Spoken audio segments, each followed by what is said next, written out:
Coming up on episode 400 of Wheel Bearings, we got the Chevy Equinox LT, the Ford F250 Super Duty, the Chevy Silverado EV LT model. Akio Toyoda is not a big fan of electric sports cars. GM truck EVs are failing. Most influential people in automotive history.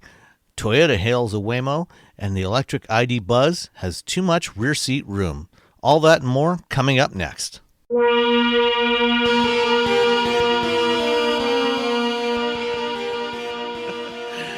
This is episode 400 of Wheel Bearings.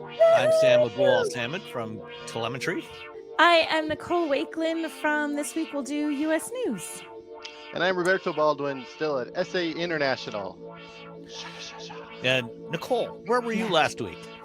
I was in Portugal last week, so What? I didn't. Yeah. I heard something happened there. Okay, can I just tell you guys it was the craziest thing ever? So the Please. power went out, Portugal and Spain, not like, oh, you lost a little power. No, like you have lost 2025. Like there's no power, there's no internet, there's no way to do a credit card. So we landed in Portugal and we were in customs waiting to get our passport stamped and the power went boom. And then we sat there for 45 minutes in the emergency lights. And then finally the Portuguese authorities decided, well, we can't keep these people here forever. So they're running us all through. And it was literally, they just flipped through our passports, like flip, flip, flip, empty page stamp, flip, flip, flip, empty page stamp. They were just getting people through so fast, you almost couldn't keep up with the line. They like opened every station. So flood us all through, but then we're in baggage, also dark. Parts of that super scary, pitch black. Just a couple of emergency lights. But they also can't make an announcement. They can't do anything. There is zero power anywhere. So they let us hang out there for a while. But then it was, you guys, it's getting too hot. It was like, I think almost like the high 80s outside at that moment. Ooh, so it's getting too hot. Mm-hmm. So they're like, you got to get out because your bag, some people had their bags they got. Some people's bags were still on the plane. Some people's bags were like somewhere between the plane and the baggage belt there. And they had no way of knowing where anything was because everything's electronic now. Everything. So everything's ground to halt. They're like, get out, come back when the power comes back on. And nobody knows when that's going to be. You can't hail an Uber because there's no internet because that also went down as a part of all of this. The line at the taxi stand had to have at least 1,000 people in it. So we were meeting friends who live there and we decided, okay, we're just going to walk. We're like, okay, we're going to walk to this other area. We walked like a half hour away from the airport, hoping we could get to a spot that wasn't quite so crazy, but would still have maybe a taxi. And we ended up finding an Uber. Some Uber dropped someone off and we saw a little Uber thing. And she's like, are you an Uber driver? Yeah, but I can't. The app isn't working. She's like, if we just give you money, will you take us where we need to go? Like, we will just give you euros if you will take us to our little apartment. Here's a handful of euros. Yes, take the euros. So then we get to the apartment, everything's pitch black. You can't see anything. And now this is like at noon, but you're walking up the hallways in this little tiny building with no lights. So then we have no food. At least you didn't have luggage to carry with you. Yeah, yay. But then we have, I travel with cash, but not cash, a lot of cash. So Russ, I'm like, Russ, like 40 euros. Right? So we have all the euros we have are what we have between the two of us. You had to give a bunch of them to the Uber driver. We gave them to the Uber driver. Then we're trying to find someplace open. The ATM machines have lines that are like 50, 60 people long at all the ATM machines, if they're even working and still have money. The grocery stores are wiped out of everything that's non-perishable. Restaurants aren't open. Except for we found this one restaurant that had a grill that they use a propane grill to grill meat. So it was like we had that grilled sausage. That was like the only thing. Then like some cheese that was like non-refrigerated cheese and like hard salamis and stuff that are things that don't need to be refrigerated. Nice. Yeah. And it was, I'll tell you what, wandering through the streets of Lisbon back to our place, it got dark faster than we thought. Pitch black. That's some scary stuff, man. Like not a street light. Nothing. And the power didn't come back on until about 12:30 that night. I think 12:30, 1 o'clock in the morning for us. And it depended where you were. Were you asleep and then everything is up? We were like, it wasn't just that everything came on. Apparently, every light in the building was on. It was like, like the lights on in the bedroom. And Russ and I are like, I don't even know where the light switch is. I can't find anything. So it was a little sketch, and I'm like, okay, we should get a couple of clothes. I had to buy saline solution. Like, I have nothing. But we went into this one store. I'm like, she was open. I'm like, are you open? And she's like, yeah, well, but I don't have power and it can only be cash. So I'm literally like trying on shirts in the dark. I can't see. I'm like, well, it feels like it fits. Okay, we're going with this one. And then I'm looking at the prices. I'm like, 20 euros, 22. No, put the 22 euro one back. Get the 20 euro one because I don't know how long I'm going to have to make these euros last. So it was crazy. It was very crazy. And then 2 more trips back to the airport, hours in the airport trying to get our luggage. Everything. Street lights are out. Traffic lights are out. It was the strangest thing. But kudos to the people of Portugal. Everyone was super nice. It was very good natured considering. Portugal is wonderful. Yeah. The buses were the way that most people got around, and the bus lines were terrible because everybody that would have been on a train or would have been in Uber or whatever is now taking the bus. Everybody's on the bus. So the lines are terrible. But you know what? People were really nice. So go Portugal. It was chaos, but it was the nicest chaos ever. So instead of driving a car, I was trying to survive for 12 hours with no power in a major European city. And then I went on vacation. Yay. Yes. Well, at least the power outage didn't last that long because Nicole, I'm sure you remember 2003, the big Northeast power outage. Mm-hmm. That went on for like a week. We had were no power. Yeah, we were actually a little bit nervous because we had internet for maybe 5 minutes, 10 minutes when the power first went out. It was terrible internet, but we had it. And you could do a little searching. And the funny thing was, it wasn't even being publicized anywhere. It's like, how is this possible?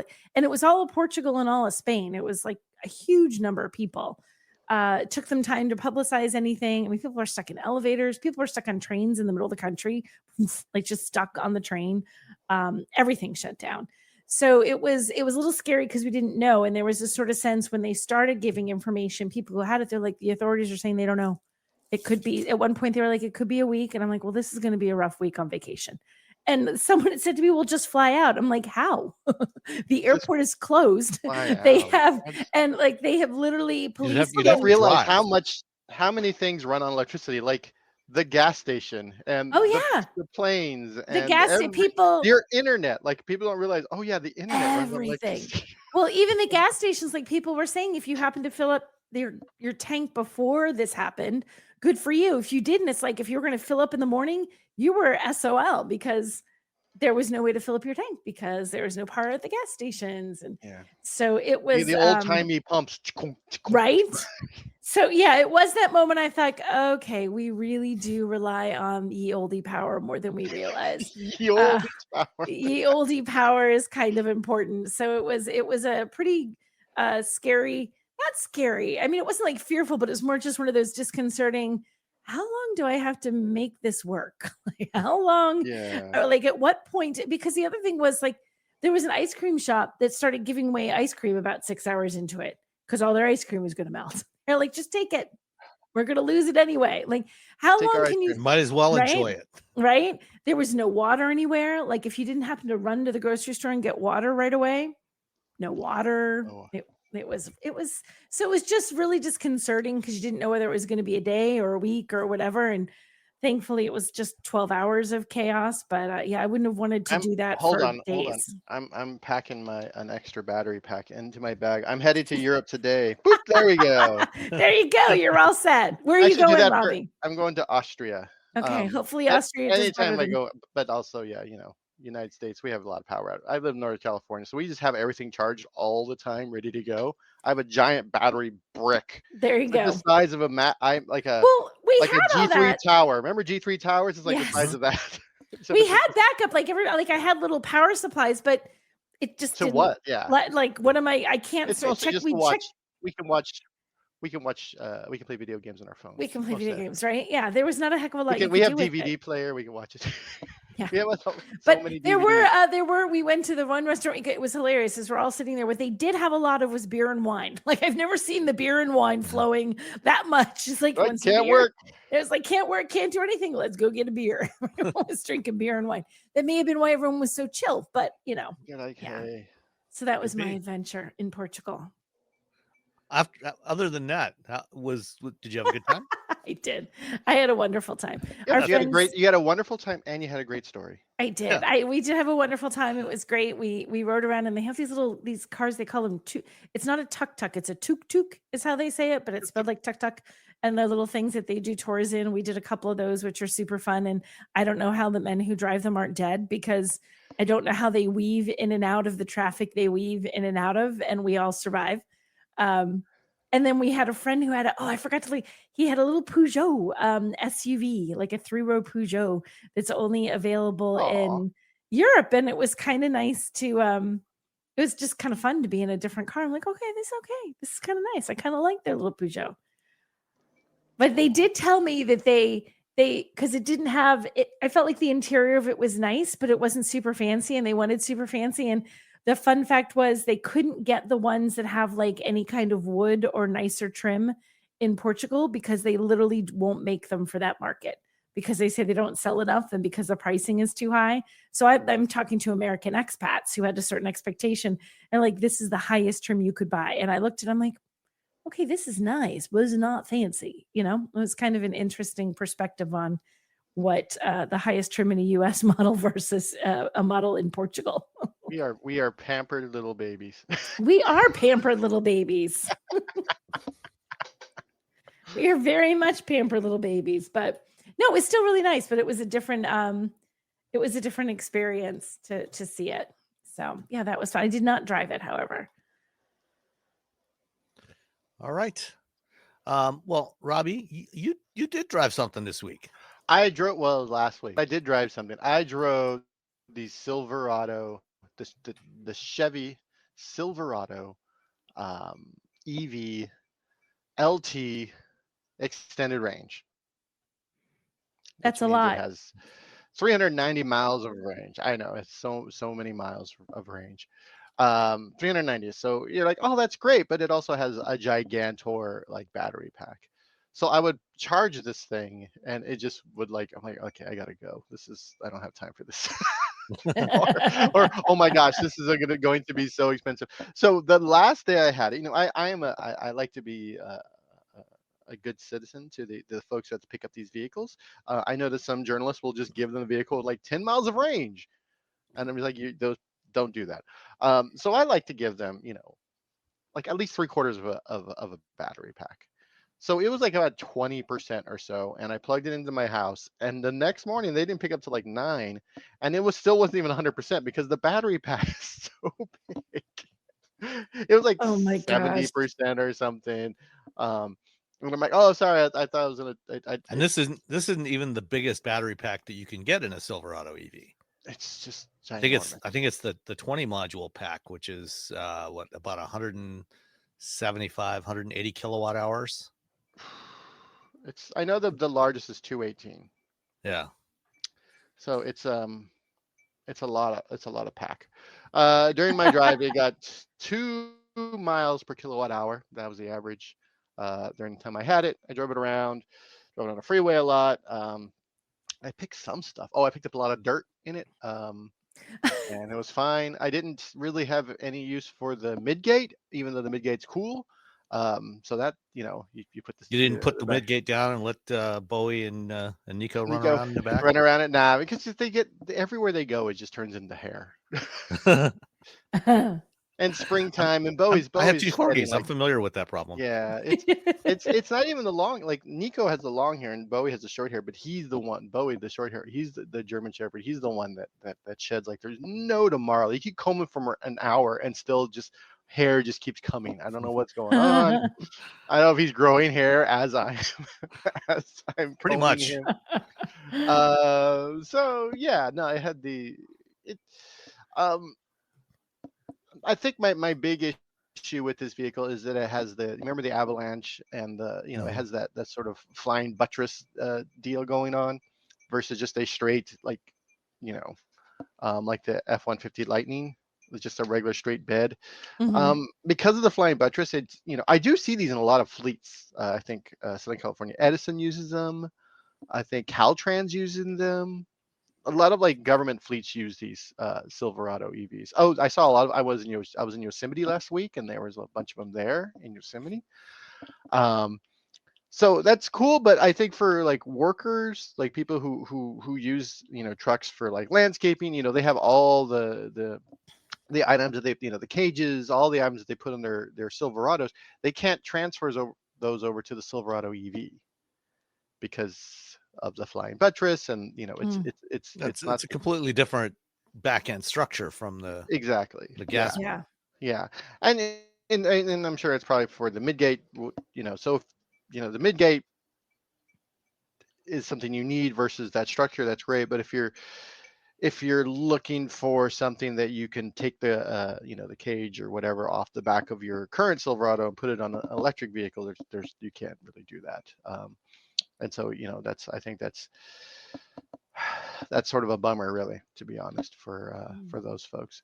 That said, I think the Lightning also drives nicer. I feel like the Silverado, it's heavy. It's got a huge battery. It feels like it feels like it has a it feels like it has weighs almost 9,000 pounds. Yeah, it feels like it has a huge battery, and that's if you're going to tow, I think the TFL folks have shown time and time again, it's if you need to tow with an EV, this is the one to get, just because it has a ginormous battery. But if you don't need 400 miles of range, if you're not doing any towing, then you might I would probably say look at the Lightning. That said, tons of room. My brother was with me when I had it. He's also like 6'2". He sat in the front seat, sat in the back seat. He's like, dude, he's just a little guy then compared to you. Yeah, there's so much room in this car. Like no matter where you sat, no matter what you did, there was a ton of room. I was able to throw a bunch of stuff in the frunk.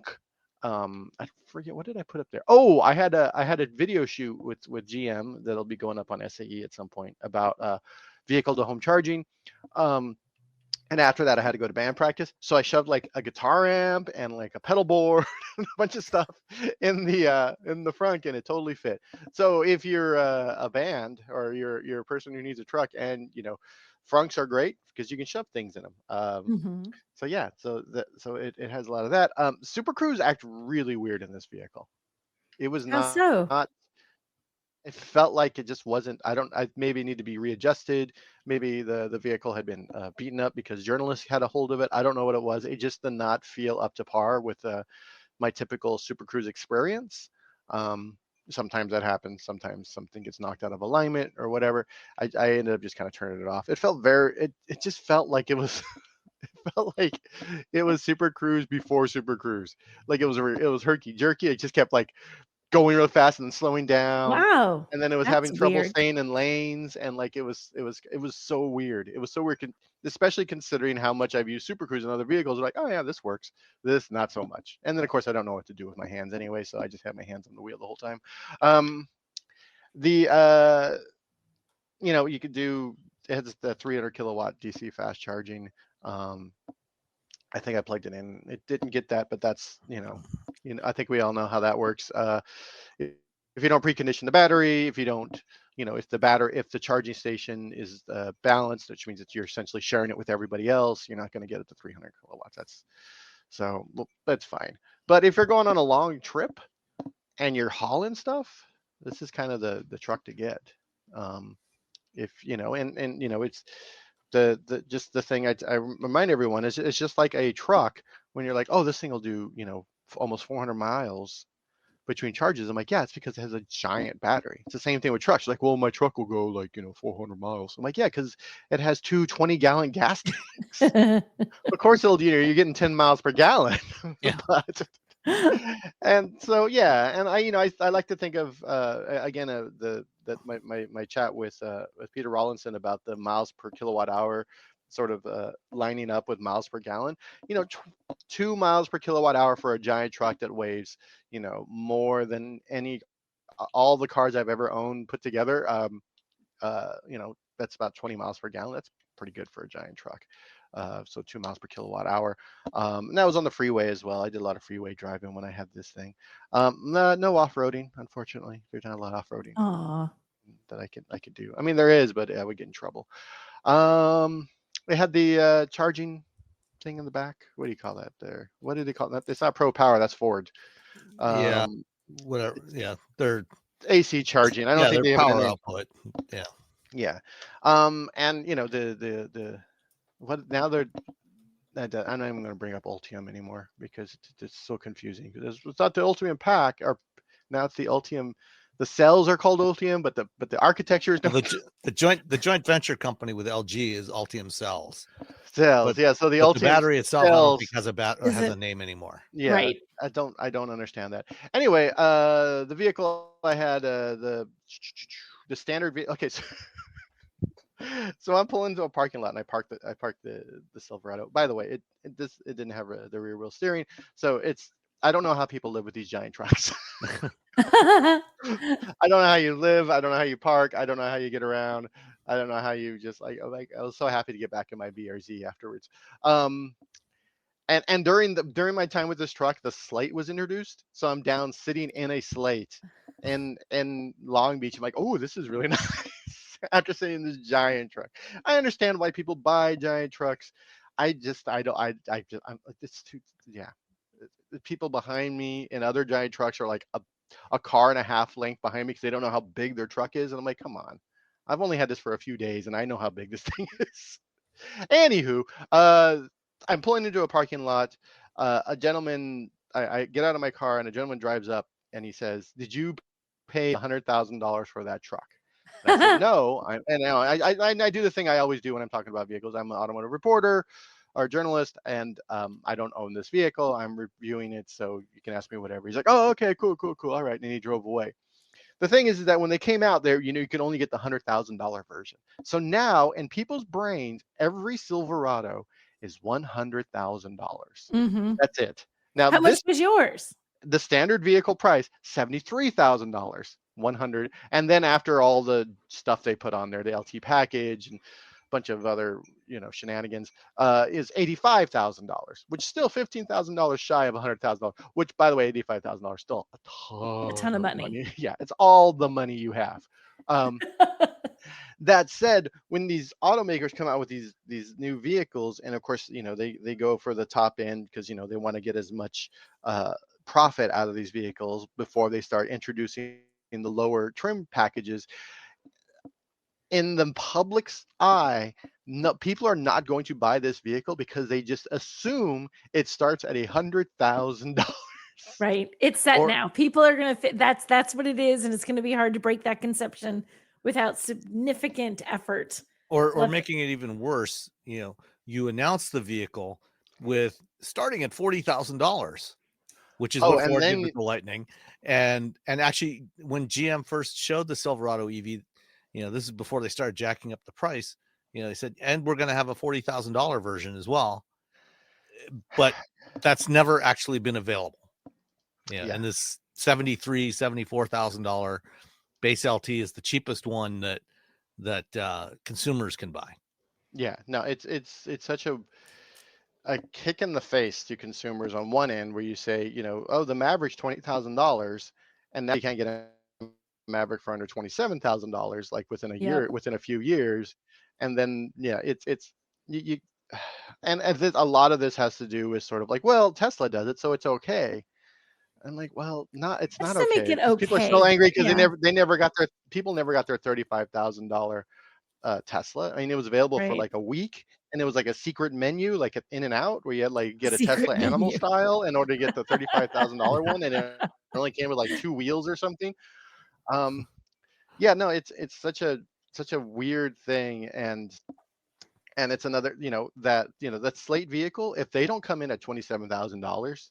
I was just thinking about that. Because that's the thing. If Slate doesn't manage to hit it, that's going to be a bad deal. Yeah, because everyone was doing that. I think that's why we're also not nervous about it. But there's a lot of like, well, that'd be great, but like so far that never the really bait and comes switch. to fruition. Yeah. And it's like the automakers have done it enough. It's not as like people don't trust Slate. It's don't trust anyone. Like, sure, it's gonna be that Yeah, cheap, it's not. Yeah, it you has know? nothing to do with Slate. This is a Right. people who've been doing this for a long time and understand how this works. Yeah. Where you're like, yeah, it's going to be $20,000. Psych. Yeah. No, There's been it's too much. There's been too much psych in the world of automotive pricing. agreed. That said, yeah. So Silverado, it's a good truck if you want a midgate. If you have a giant, if you got kayaks, if you deal with a lot of large woods, it's pretty cool. Yeah, you can put the dogs in the back and I'm going back and forth. Like, woo, exciting. So yeah, let's see. What was the destination charge? What do you think the destination charge was on this truck that weighs more than like 3 elephants? $1,495. 2,100. Oh, almost $20,095. No, not $2,095. You're $5 short, Wow. Sam.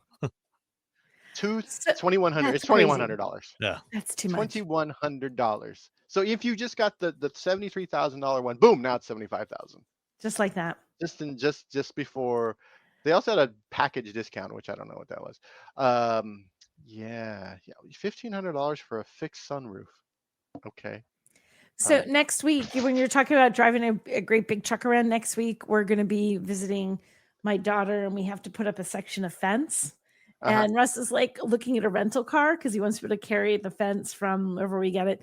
And I was like, well, he's like, maybe I get a truck. I'm like, oh, okay, fine. It's just a weekend, rent a, some kind of pickup truck. So he's like, all right. He's like, what about this one? And it's literally only $10 more than what it is to rent a 3-row SUV. but you know what it is? It says Ram 2500 Bighorn or similar. I'm like, wait, we don't need that much truck. Is there? Where's one down for? It's the only option. There's no just regular truck. I'm like, so you either go all out, get yourself a heavy duty, or you. And I'm like, I didn't believe him. I did this very wife thing. I'm like, give me your phone. That has to be there. I'm like, nope, he's not wrong. This weekend, I saw two raised heavy duty trucks, a Ram, the Duramax, and a F250.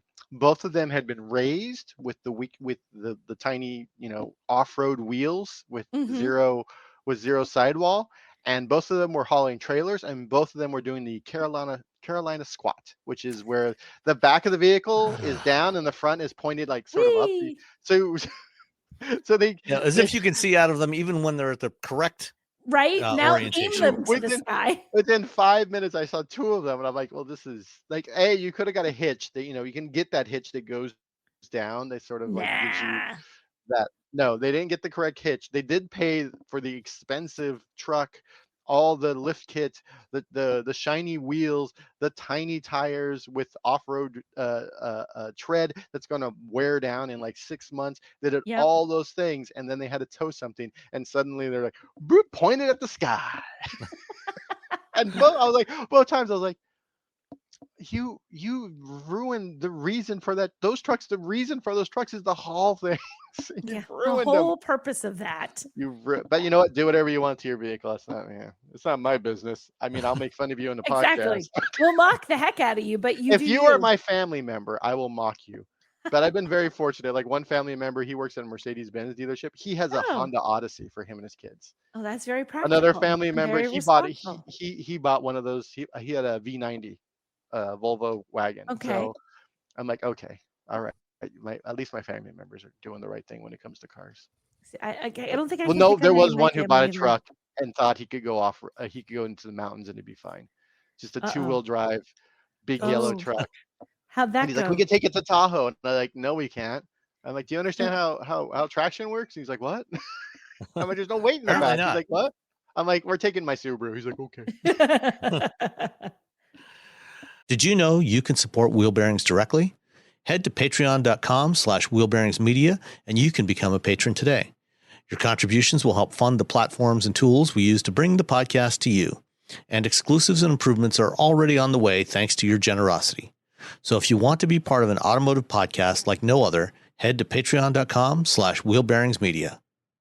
We've updated the Wheel Bearings merch store, and now there's a whole bunch of new choices, new colors, new styles, t-shirts, sweatshirts, hoodies, hats, mugs, travel mugs, stickers, aprons, tote bags, you name it. You can get your Wheel Bearings merch at shop.wheelbearings.media. Go check it out. That's shop.wheelbearings.media. Well, speaking of big trucks, Yes. last week we talked about the Ford Super Duty Platinum Plus package, which starts at $100,000. And when Ford did this little briefing at their headquarters, and they offered me a driveway loan of a Super Duty truck for a week, and I said sure, but can you because I actually had to drive to Dearborn anyway, which means I would have had a car there, which would have made it challenging to leave that there and drive the truck back. So can you just deliver the truck to my house? Sure. And so instead of the Platinum Plus, they sent me a cheap, quote unquote, cheap F250 Super Duty. So the one that I got is an F250 XL. At least that's what it says on the Monroney. It's an XL, So it is which a is cheap. It is the base version of any Ford truck is the XL trim. And I in the chat I dropped a picture for you guys of the biggest and smallest, well, actually, probably not quite the biggest, but a big Ford XL pickup next to my neighbor's small Maverick XL pickup truck. Great. The Maverick looks like a toy. Yeah, the roof of the Maverick just barely comes up over the hood of the F250. So this my gosh, it looks so small.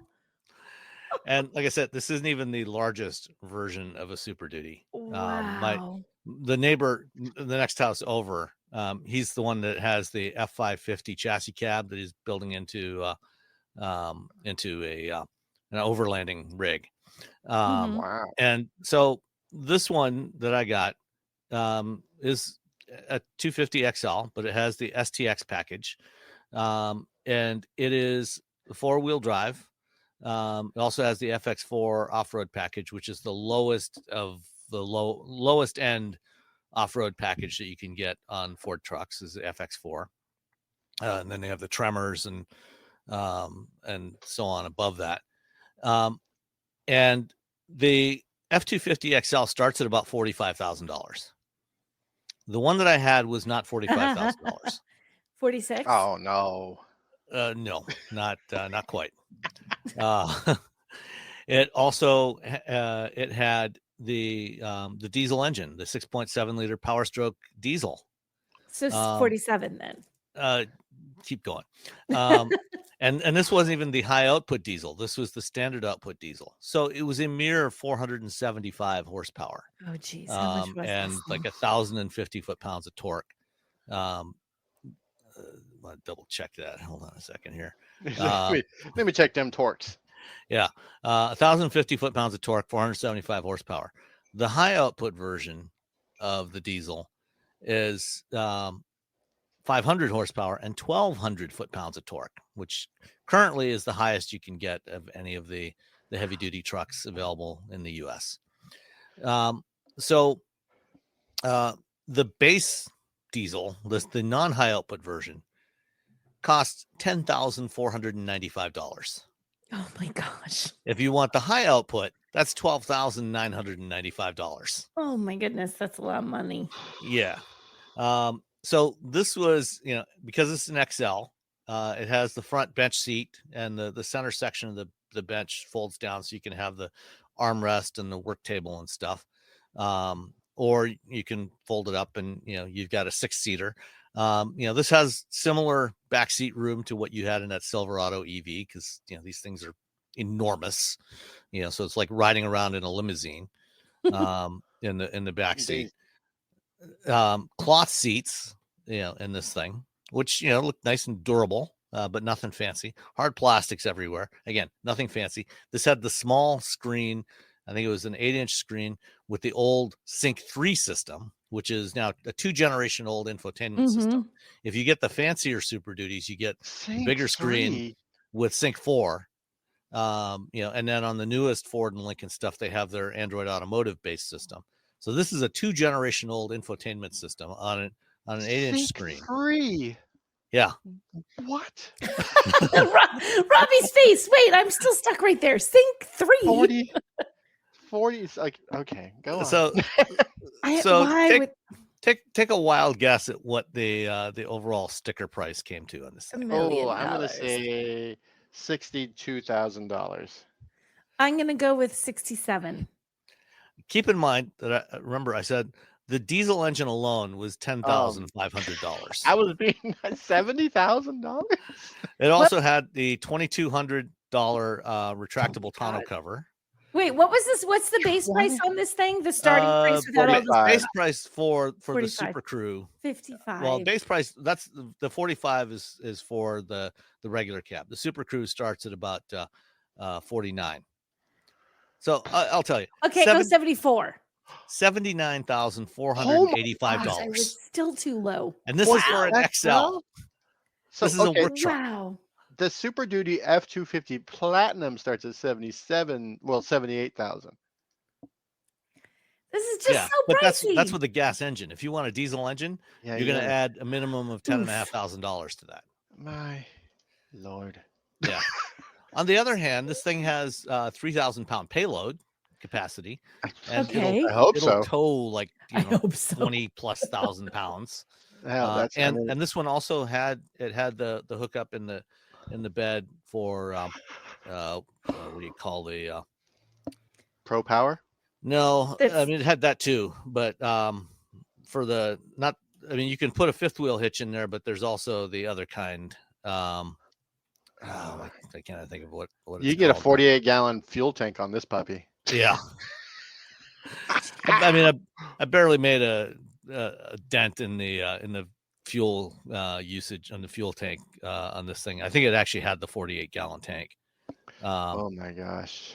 The gooseneck. So it's got the setup for the gooseneck trailer hitch. Oh, okay. In the middle of the bed. That's cool. I guess. And it was finished in the antimatter blue, which is it's a really nice, cool really dark blue. Yeah. It's a good looking color. Although in most lighting conditions it looks basically black. But if when the right light, it does look pretty cool. So all in, just shy of $80,000 for an XL work truck. Oh my goodness. Yeah. That's so so much. Trucks are expensive. Gosh, they are so expensive. And when people are like, those EVs are expensive, and I'm like, well, how was Ford ever going to make a $40,000 Lightning? We can't even make a $40,000 truck. I mean, I guess they can. This is the F250, actually. I mean, F150. Yeah. I mean, this is a serious work truck. Like I said, almost 3,100 pounds of payload on this thing. So, you got some serious payload and towing capabilities with this. You can do all the things. This is the kind of truck that can do some real serious work. And they have a fifth wheel on it in the picture, but I think that fifth wheel could also be towing something else. Like that's the amount of power this truck has. Pretty much, yeah. I mean, with 40,000 pounds of towing. 40,000 pounds of towing. Up to 40. This one was not equipped for 40. But when they did the first drive program for this thing a year or two ago, up in at the Romeo Proving Grounds, they had some that were configured. We actually towed a 40,000-pound trailer with one of these things. I mean, it's nuts, and you can feel it, but it did not struggle in the least to tow 40,000 pounds. Wow. So so this is a very expensive work truck, but even at that price, it was not remotely luxurious. so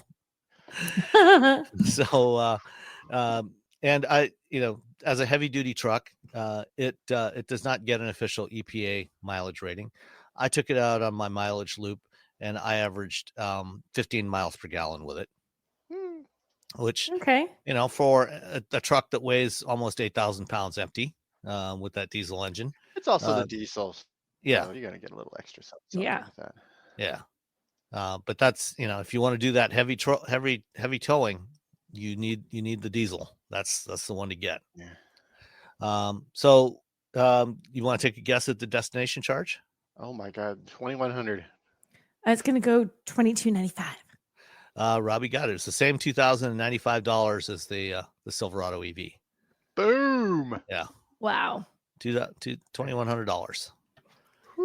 And these are built at the Kentucky truck plant. So even though it's U.S. built, it will still be subject to some pretty hefty tariffs because that diesel engine, those come from Mexico. Dun, dun, dun. So that diesel engine is going to be a lot more expensive. Maybe you don't need to haul as much stuff as you think you do. Yeah. So the other car I was driving, and the reason why I had the Super Duty delivered, was the 2025 Chevrolet Equinox LT all-wheel drive.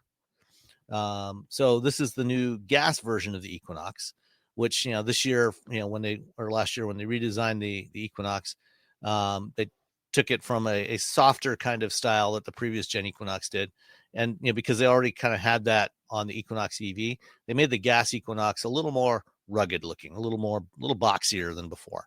And I kind of like the design. It's pretty cool. It's about the same size as the previous gen Equinox was.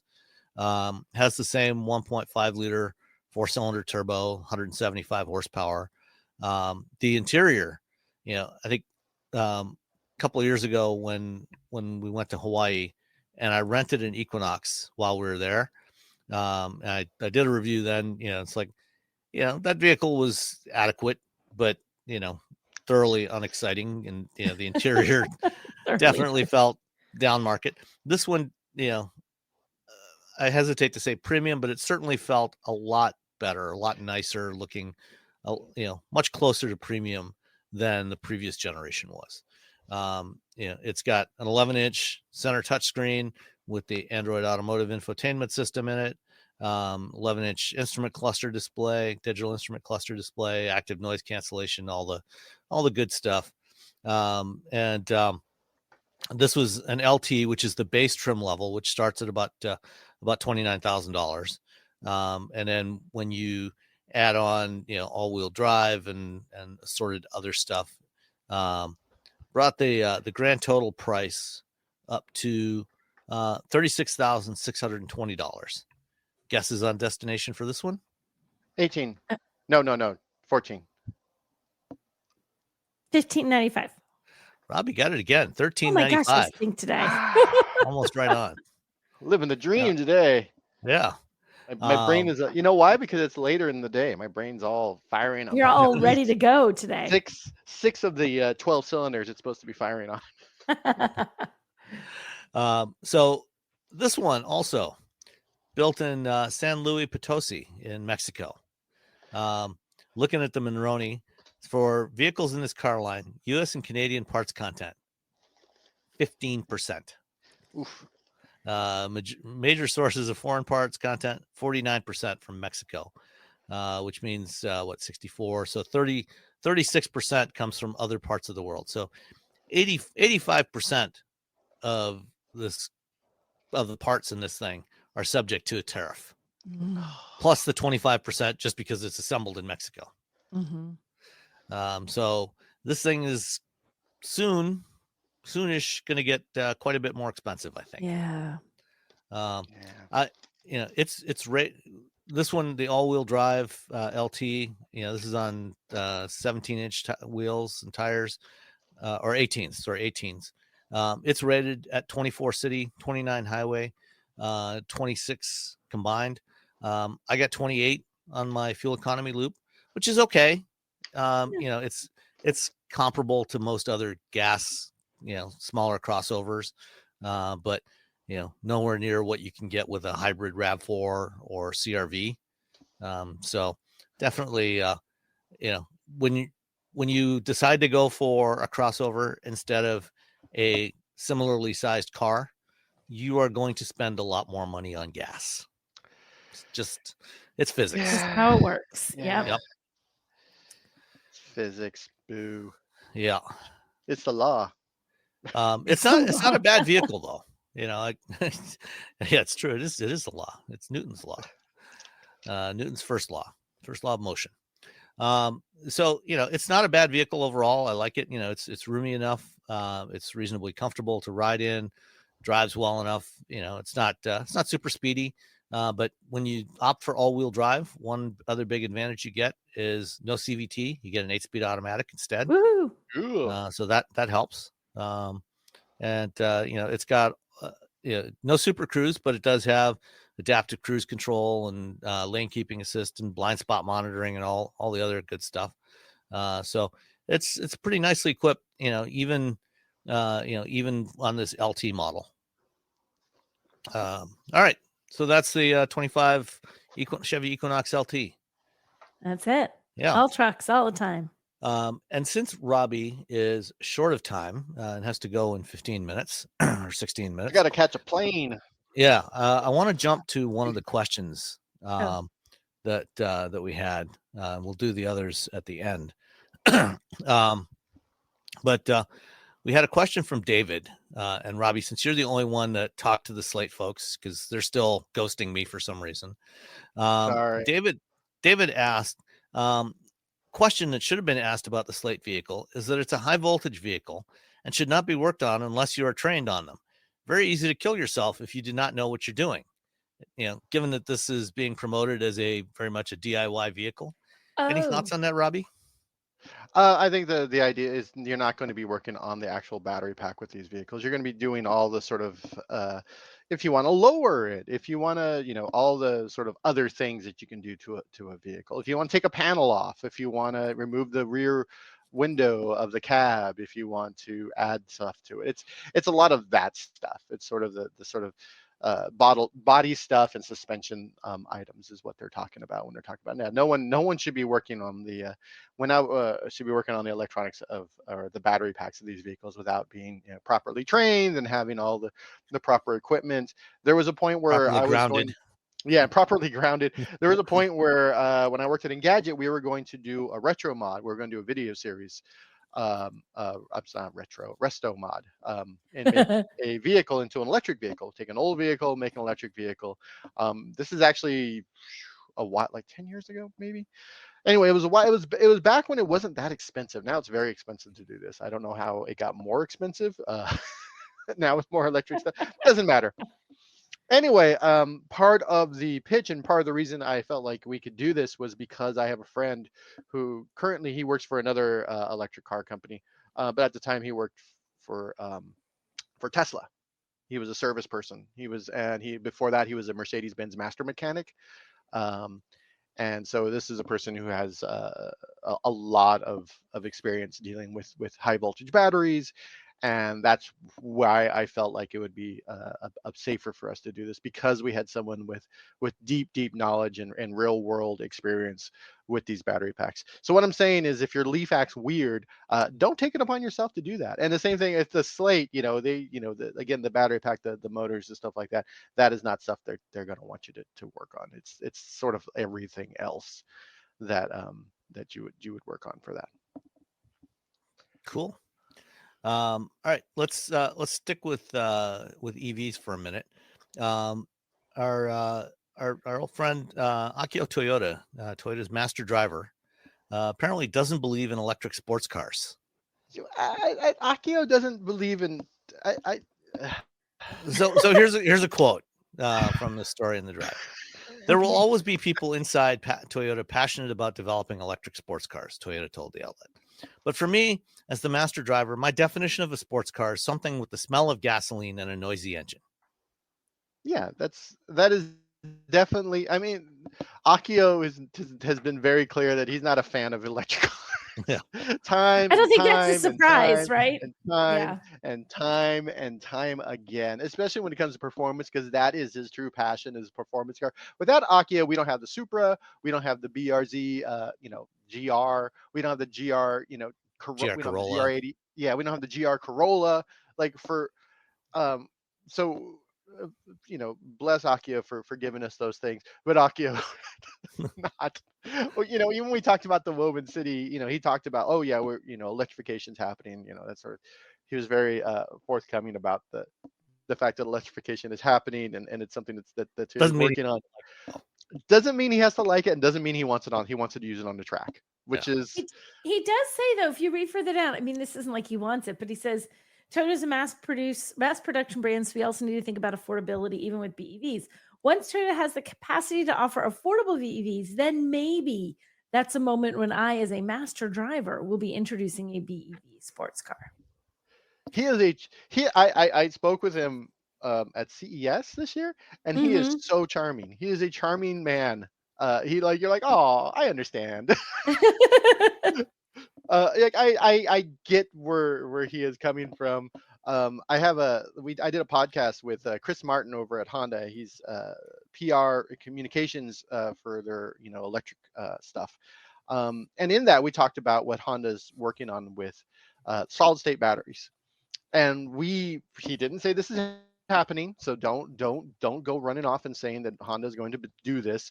We were talking about, we both like driving fast cars, which means we both like driving light cars. I like my BRZ. He likes S2000s. He's imagine a world where you could have an S2000 that feels exactly like the gas S2000 because of solid state batteries. So I think for Toyota, they're gonna. They are also working on the solid state battery, and Nissan's working on, Samsung's working, everyone's working on solid state batteries. Once that is a reality, because solid state batteries have been 5 years away for the last 15, 20 years.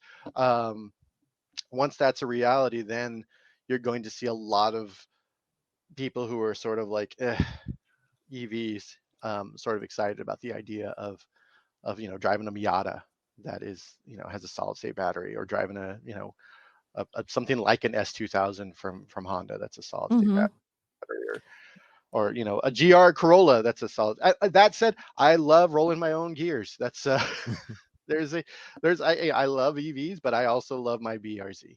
And Toyota's been working on it. That's very much an enthusiast vehicle. It's not a mass market vehicle. And I think most mass market vehicles should just be EVs. There's no point in trying to pretend like it's not a. Yeah, I mean, sports cars are a niche, and Toyota's been working on a simulated shifter, like not paddle shifters, but an actual simulated manual shifter. And now imagine, Lincoln's got their digital scent system in their cars. Imagine if we did something useful, like put it into an EV and had the gasoline scent instead of lavender. Oh. I drove the Fraxonic exhaust. You got Fraxonic exhaust and digital gasoline scent. Again, I'm the big EV guy, but I drove the Silver Pig, which is the Red Pig replica. So Mercedes had there was this race vehicle called the Red Pig, and it just started winning all these races, and it just sort of disappeared. It was bought by a French airline company, and they used it to test tires. Oh, jeez. And then it just disappeared. It's like this big mystery.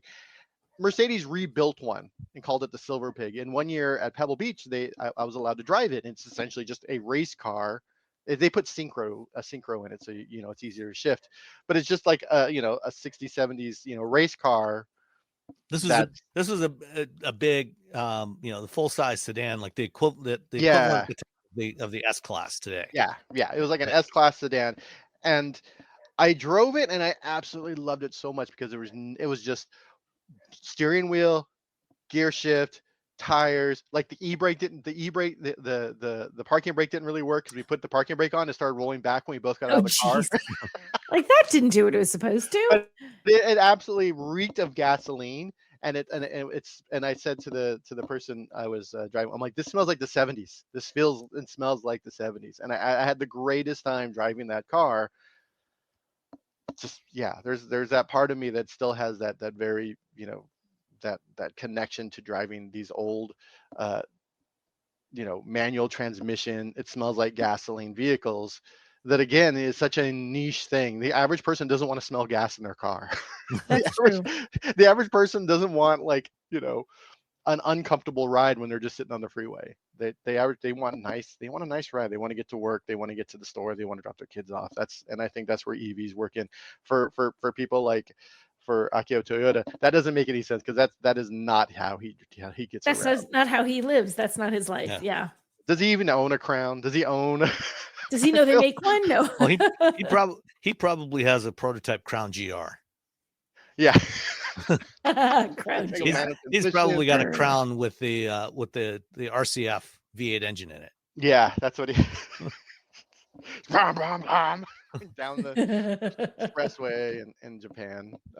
So I understand where he's coming from. It's not really.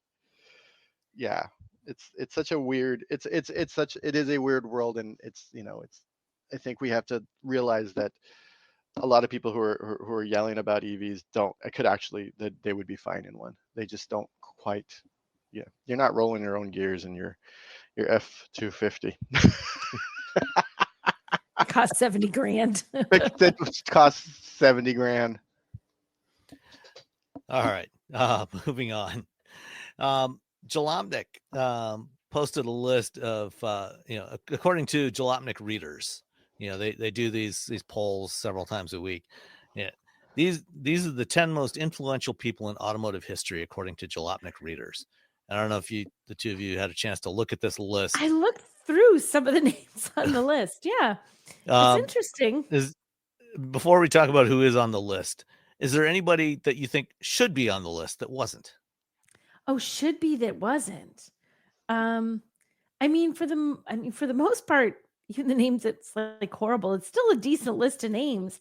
I don't know that I'd add someone. Who would you? Is there someone that comes to mind you would add to the list? I think it's a pretty comprehensive list. What about you, Robbie? I'm looking through the list now. It's got Toyota on there. Does it have the Ioniq? Yeah. Who is the gentleman? I can't think of it. I can't think of anyone off the top of my head. I like I want to put Dr. Z on there because he was in those Chrysler ads, and I've spoken to him, and he's such a Dieter Zetsche. But was he actually really all that influential though? No, not really. I think he was an interesting guy, but not very influential.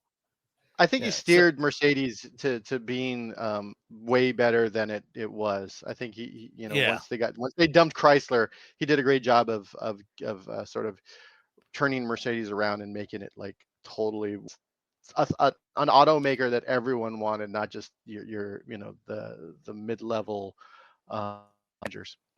Yeah, and even before they divorced Chrysler, I mean, the Jürgen Schremp era for Mercedes was not a great era in terms of their product. That was Zetsche's predecessor, and that's when their quality really went down. They decontented, cheapened the vehicles, and Zetsche, I think, did a really good job of kind of getting them back to their roots.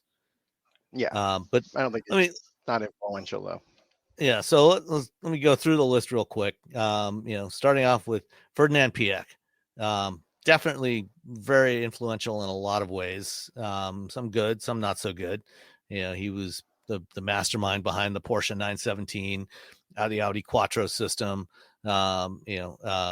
He acquired Bentley and Bugatti, and put out some insane models under those brands. And then Dwight Eisenhower for building the interstate system. Although you could argue that, the Autobahn system, was the same concept done earlier by somebody else. Henry Ford, of course, Carl Benz, created the first somewhat practical internal combustion vehicle. And then Thomas Midgley Jr., the man who discovered that tetraethyl lead in gasoline, which was, did what it was supposed to do, but also had a lot of very bad effects. It's a good butt. Yeah. And interesting choice here, Adolf Hitler. So now this is more Ferdinand Porsche. Yeah. His idea, and Hitler just sort of glommed onto it and told him to do it. That doesn't make them, it doesn't make Ferdinand Porsche a great guy either. To be like, whatever you say, Hitler, I'm totally down. It was very problematic. Right, exactly. Well. Yeah. Yeah. not quite as problematic as Adolf, but Adolf Hitler. Nobody yeah. is. he Yeah. had issues. Bob Lutz. Again, I'm not. He had an impact on a lot of car companies. I'm not sure if he was as influential as Piak. He was certainly to the media. He was certainly an interesting character. I always enjoyed talking with Bob. Eiji Toyota and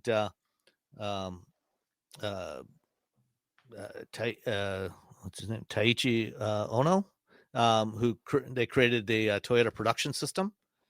And Alec Isagonis. I've never known quite the proper pronunciation of his name, but he was the creator of the Mini transverse engine front wheel drive. Brilliant packaging. And of course, Lee Iacocca. He brought us the That Mustang. definitely sounds a good one. Yeah, because there's some. I mean, that you can argue them, but there's nothing on there like doesn't belong at all. Like they all have. Well, I still think Hitler could just be Porsche, but Yeah. I think Hitler just like sounds cool because everyone likes to say the people, the Volkswagen Beetle was invented by Hitler. Well, that's kind of okay. Kind of. And sort of. arguably, Ferdinand Porsche didn't even really create the design of that vehicle either. I mean, it was more like, hey, we want you to make a car that I think it had to go 50 miles an hour, carry a family of 4. Oh, there were some other just make this thing and have a certain price point. Yeah, and a certain price point. And so, weirdly, not weirdly, coincidentally, I'm helping someone get their 67 Beetle convertible running. Nice. Cool. I love old Beetles. Those are fun. I've always loved sell them. it. So if anyone's looking to buy a 67 Wolfsburg Beetle convertible, I don't know, find me on the internet. Just you can reach us at feedback@wheelbearings.media. There you go. I'm on the internet. All right. I think it's in Northern California, so we're not transporting it. All right. I got a motor, everyone. I have to jump on a plane to Austria. Have a safe trip. Speaking of Hitler, I'm going to Austria. Speaking of Hitler, hopefully the power's still on when you get there. Right. The world's worst segue. I'm going to. All right. Bye-bye. All right. Bye. Bye, Robbie. Okay. Let's see. GM V8s. General Motors makes a lot of V8 engines. They put a lot of them into trucks. And recently they've had some issues with one of the variants, the 6.2 liter, over the last several years. Yes. And they just issued a big recall on these things. But before they got to the recall, this number is crazy. So go ahead. 28,000 of these engines failed. So sometimes you see recalls, and you guys, it's like we had 4 or 5 vehicles that had this issue, or 6 or 7 or 10, and we started investigating. We discovered there's issues with the recall. 28,102 before recall was issued. What the what? Yeah. Let's see. 42 of the failures were also accompanied by fires. So, we're talking about catastrophic engine failures here, not just, not running right, but just completely died. Yeah. It says 14,332 of those involved allegations of a loss of propulsion. So your car just stops going. And which is not a good thing when you're, cruising down the highway at, say 70, 80 miles an hour, right? Or, cruising down the highway, with a 10 or 12,000 pound trailer behind you. Yep. Loss of propulsion, not a good thing. And this is in the time period. I mean, it's a couple of, but it's April 21st to 21 to February 3rd of this year. So almost 4 years. So 4 years, which is also like, oh my gosh, this was 4 years. This was presumably happening. And it took all that is a scary failure. Mm-hmm. Drivers may be alerted to the condition prior to failure from A, knocking, banging, or other unusual engine noises. Never a good thing. illumination of the check engine light, or engine performance issues, including hesitation, high RPMs, abnormal shifting, reduced propulsion, or a no start condition.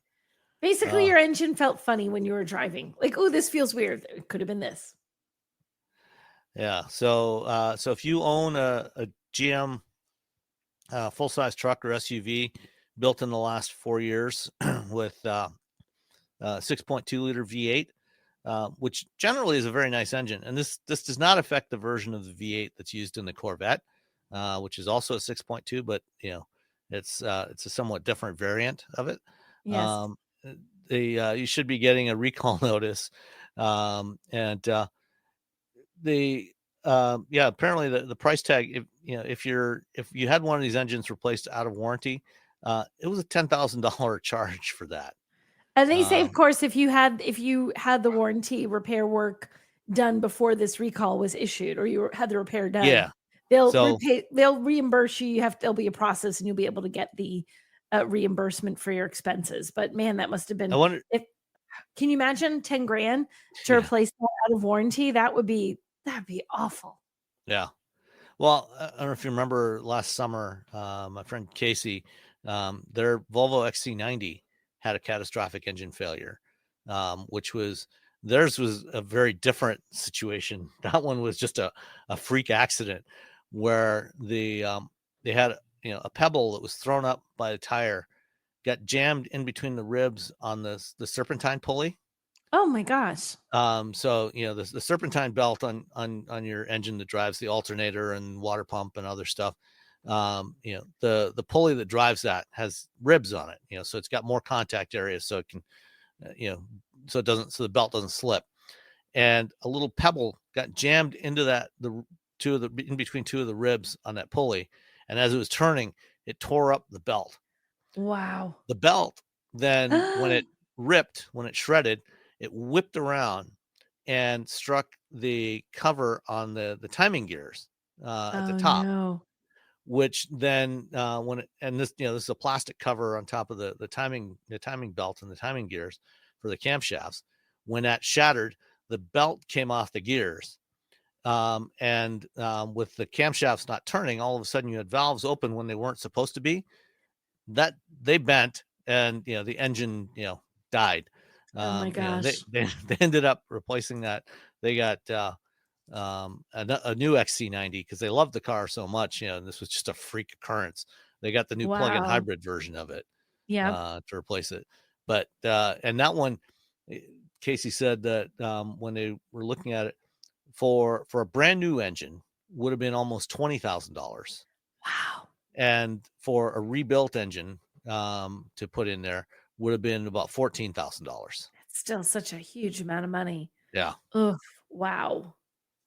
Yeah, these GM V8s are not quite as sophisticated. They're a little bit simpler and certainly a lot easier to work on. There's replacing the engine out of one of these trucks or SUVs, getting it in and out, it's a lot easier than it is in something like an XC90 with the transverse engine. But and so one of the things they're apparently doing, besides inspecting the engines, is they're replacing the oil, going to a thicker oil for better lubrication, because I guess they have been using 0W20 oil. They're going to a 0W40 oil instead. So it helps make sure the oil sticks to the surfaces where it belongs. Jeez. So that so you don't have quite so many of these failures. Hopefully that's enough to fix the problem. I would feel like that would be. Boy. Yeah. And the numbers are crazy. I mean, and to be fair, like, just because the numbers are showed doesn't immediately, you don't always know exactly what's causing the problem. And sometimes it can take a little time for them to figure it out, but those are still just really surprising numbers. Yeah. All right. The VW ID Buzz. I guess if someone told you that your vehicle had to be recalled because the back seat is too comfortable, how would you feel about that? I would not want to do my recall. Be like, wait, they made it better than they meant to? You can make a car too comfortable? Is it like a 52-way power adjustable seats, or one step too far and it should only be 51? Like, what's no? So the ID Buzz, it's a minivan with 3 rows of seating. And the second row you can get it as a 3-person bench or as 2 captain's chairs. The third row is only meant for 2 people. It only has 2 seat belts. But unfortunately, it turns out that somewhere buried deep in the federal motor vehicle safety standards, there's a rule somewhere in there that says, if the seats are more than a certain width, they have to have a seat belt for each of those positions. And it turns out the third row seat, even though it's specifically contoured for 2 people to sit on, and only has 2 seat belts, it's actually wide enough that 3 people can sit in it, not comfortably, but 3 people can sit in it according to the rules. And so NHTSA is making Volkswagen recall these, and they've got a stop sale order on the ID Buzz right now. No way. I missed the stop sale part of things. And the ones that have been shipped are going to be recalled. The fix apparently is to install a trim piece that will adjust the seat width. So sounds like they're going to put a piece of plastic on the seat so that you can't reasonably sit in the middle position on the seat. So it becomes. I'm scanning down this and trying to see just what's the, like, I wonder how wide is it, like half an inch too wide? I think it's like several inches. Several inches too wide. Yeah. That's crazy. Exceeds the maximum value allowed. That's ridiculous. Also, it'd be ridiculous, the idea that anybody wouldn't wear a seatbelt. It's 2025. Come on. You have to wear a seatbelt. Like, just wear your seatbelt, people. Yeah. So the official notifications will go out to VW owners, ID Buzz owners by June 20th. In the meantime, until they get the new parts, VW dealers aren't going to be delivering ID Buzzes. And so, that's too bad. That's a stinker. And it says they're going to fixed unpadded trim parts will be installed to limit the seating surface width. So hard pieces of plastic. If you want to sit on a hard piece of plastic, I guess you could still sit there, but they probably don't want to do that. Probably don't want to do this. It's going to be not comfortable. Yeah. Toyota is hooking up with Waymo. And this is an interesting one. Toyota, for years has been working on their own automated driving systems. They've also got partnerships in various countries with different automated driving systems developers. Here in the U.S., they've been an investor in May Mobility, a company here in Ann Arbor. In China, they're working with Pony AI, and they're supplying Pony with BZ4Xs to use as robo-taxis. And now they, let's see, how exactly did they phrase this here? Toyota and Waymo have reached a preliminary agreement to explore a collaboration. So we've agreed to talk about a collaboration. Yeah, it's preliminary to explore the possibility of collaborating. Oh my goodness. On accelerating the development of and deployment of autonomous driving technologies. So part of this is they're going to look at potentially using some of Waymo's technology in Toyota's consumer vehicles that they sell. So at some time in the future, you might be able to buy a Toyota with Waymo automated driving technology. I think in the near term, it's probably going to be more partnership to integrate the Waymo driver system onto some Toyota vehicles to use as robo-taxis or shuttles. In Japan, they've been testing the e-Pallet vehicle with May. I imagine they'll build some of those with the Waymo driver system as well. And we may see Toyota or Waymo acquire some of the Sienna autonomous vehicles for the mobility as a service version that is already pre-wired. Although actually probably not, because Waymo is focused ever since they started moving away from the Pacifica plug-in hybrid. They've focused on just electric vehicles. So the Ioniq 5, the Jaguar I-Pace, and the Zeekr vehicles are all battery electric. So I don't think they want to go back to hybrids, but we might see a future Toyota vehicle used in the Waymo robotaxi fleet as with an electric drivetrain. That'd be kind of interesting. Yeah. How many OEMs? Because it was Chrysler Pacifica for a while. Has Waymo been anybody else? Chrysler Pacifica, Toyota. When they right now they are testing the Zeekr ECM1. They've got the Jaguar I-Paces. So right now That's all what of I'm their current thinking. fleet is the Okay, Jaguars. that's what I was trying to remember. Those are out Okay, of production now. right. They're testing the Zeekrs, and then later in the year they're also going to add the Ioniq 5 to the fleet as well.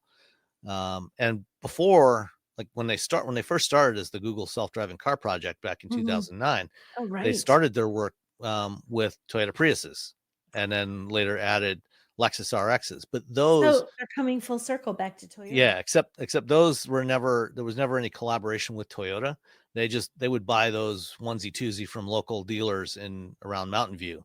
So they would just go to the dealer, buy a couple of cars, and bring them back and retrofit them. It wasn't until they didn't actually have a collaboration with an automaker until they started working on the Pacifica. Wow. Well, maybe this one we'll see how it goes. Yeah. So last Thursday afternoon, I was in downtown Detroit, actually in Corktown, at the Detroit Smart Parking Lab, where they did a ribbon cutting. Ribbon cubbing? Yes. Ribbon cutting with a company called It's Electric. And I first wrote about It's Electric back in, I want to say 2021 or 22. This is a Brooklyn-based company that's got an interesting solution for EV charging. In Europe, curbside charging is actually pretty common. It's all over the place in many European cities, but it's very uncommon here in the U.S. For reasons. Anyway, It's Electric has an interesting solution where they what they do is their business model. They developed a charging pedestal.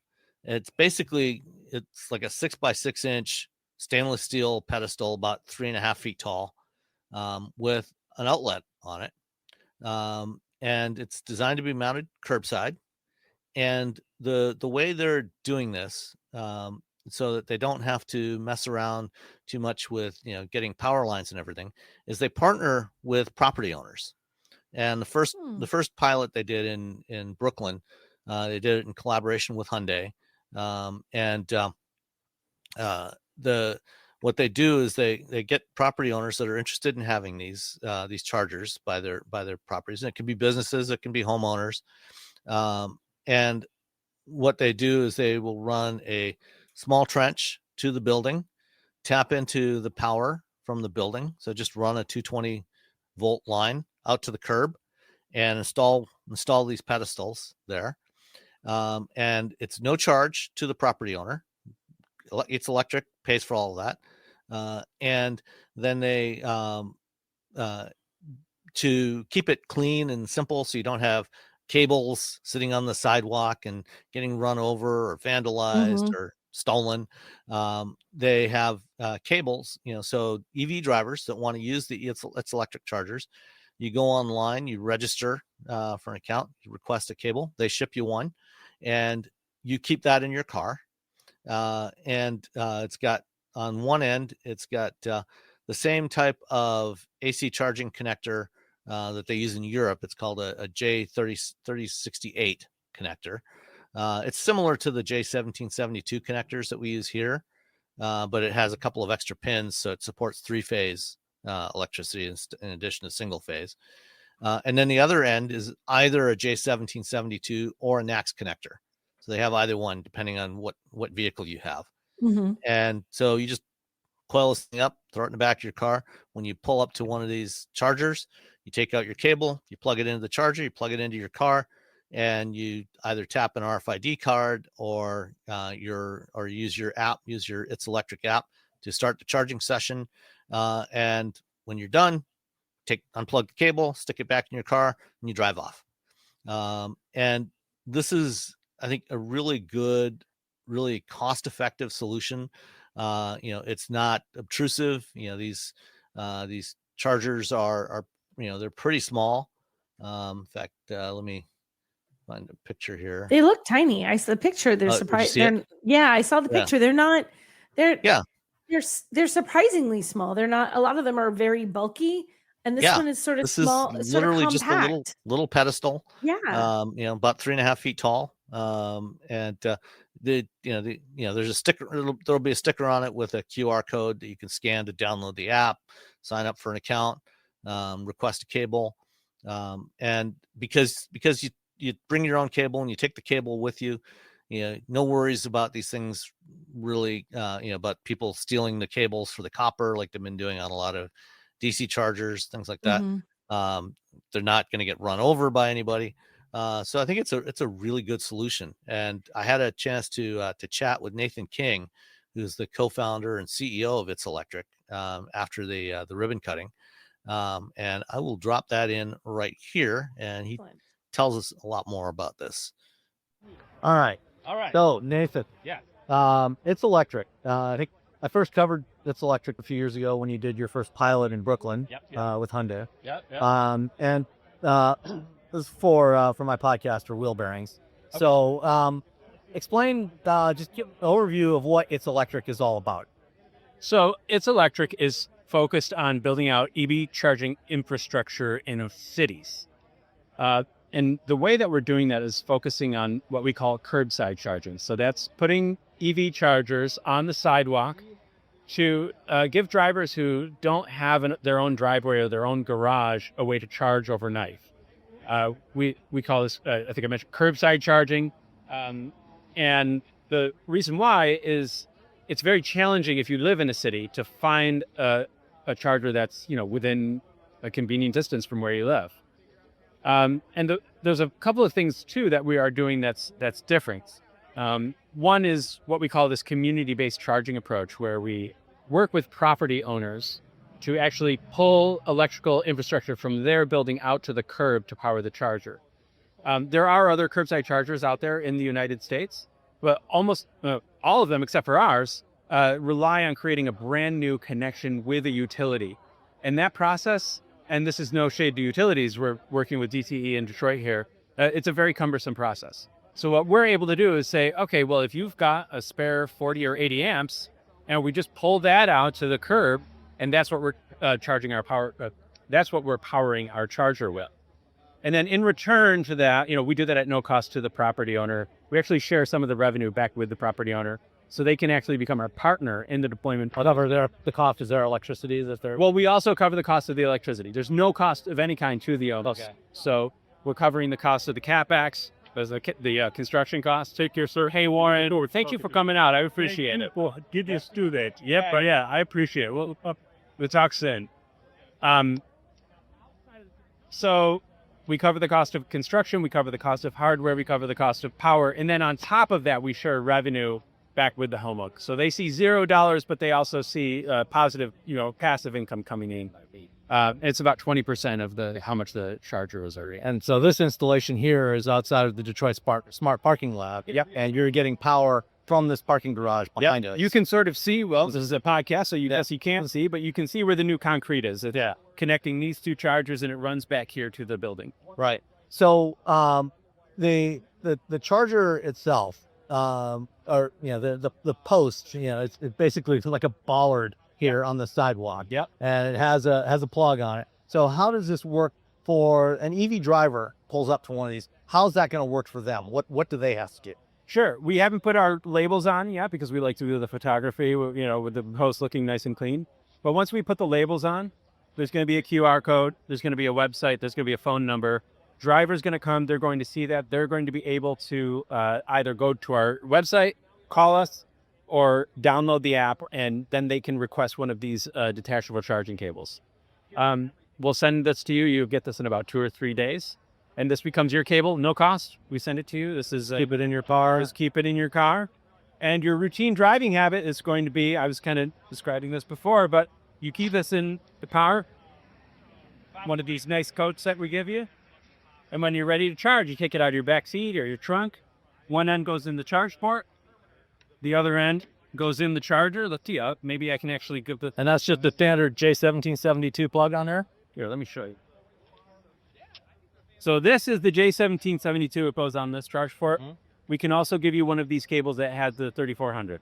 Okay, so we're interoperable. It doesn't matter what charge port you have on the car. Oh, I guess we're not supporting CHAdeMO, but J7 DC anyway. So yeah, that's DC area. So 1772 or the 3400.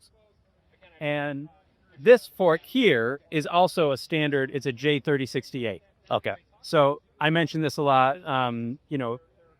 Curbside charging is brand new in the U.S. There's maybe less than 1,000 chargers in the entire country. Over in the EU and the UK, they've got tens of thousands of curbside chargers that feature a detachable charging cable, all using J3068. So this is an industry standard for this kind of what we call socket-based charging.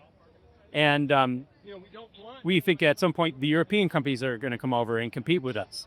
We think also, we know of actually a couple of startups that are actually building detachable cable chargers themselves. We're all going to be using this. So you don't need just an It's Electric cable and, then some other company's cable. Everyone's going to be working off of the same standard. And so then once you're plugged in, let's see if we can do a live demo. If the battery on this car is not full, it should go. Okay, this one's GT05. They'll have the label on it. You just start the charge. This is a slightly more elegant, solution. I mean, let me do some sports. All right. The middle of winter. Simple. Yep, I got the blue light. And so for payment for the drivers, how does that work? Sure. Yeah. What you do is either using our app or using a portal through the website, and I think the battery's full. You just put in your credit card. Okay. We're also going to give you put your credit card number and information in the app. Yep, in the app or in the website if you want to just do it as a guest. This here is a RFID card, so we're going to be giving you with your cable an RFID card that you can use as well that's associated with your account. All right. So you mentioned the RFID tag. They can use that as well, and that'll when it reads the tag, then the charger will automatically credit or debit your account. Yep. Okay. What's the typical cost for charging with one of these? So these we're doing 41 cents a kilowatt hour. Okay. So depending on the size of your battery, what we say is, if you're at 20 or 30%, it's going to be, anywhere from $12 to $20 to go all the way or pull up your battery. Okay. So it's a little cheaper than DC fast charging. Yep. But not quite as cheap as charging at home. But right. But you've got costs to cover as well. The least expensive way to charge is to charge at home for sure. Yeah.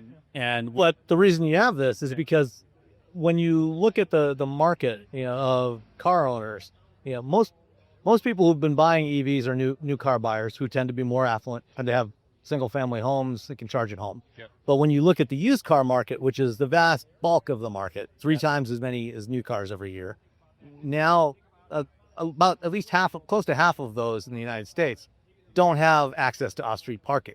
Right. They need public charging of some sort. They do. A solution like this is a great solution because even DC chargers are fine, but they're expensive and they're not generally where people are. Exactly. And people still park their cars somewhere at night or during the day, and a solution like this is a cost-effective solution.